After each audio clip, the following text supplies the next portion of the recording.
In today's video, I'm going to teach you how to install plugin in Figma. We'll walk through creating a simple plugin, running it inside Figma, and getting it ready for publishing, all in a clear, beginner-friendly way. Start in Figma and open the main menu. Navigate to Plugins, then Development, and choose New Plugin. When Figma asks how to set it up, select with UI, which gives you a small panel to interact with. Give your plugin a clear, memorable name so you can find it later. As soon as you confirm, Figma generates starter files for you, so you don't need to configure anything from scratch. You'll see three key files. The manifest.json stores your plugin settings and tells Figma what to load. The code.js file holds the main logic that talks to the Figma canvas.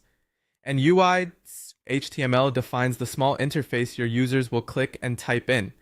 Think of the UI as the front end, code.js as the engine, and the manifest as the wiring diagram. Let's add a basic interface first.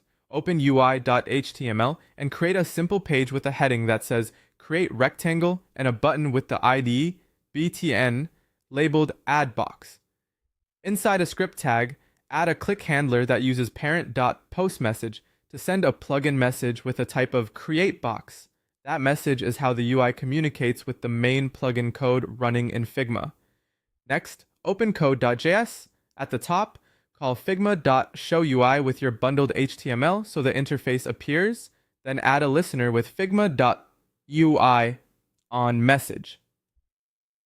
When the message type equals create box, create a rectangle, resize it to 200 by 100, set a solid fill to a medium blue, and append it to the current page.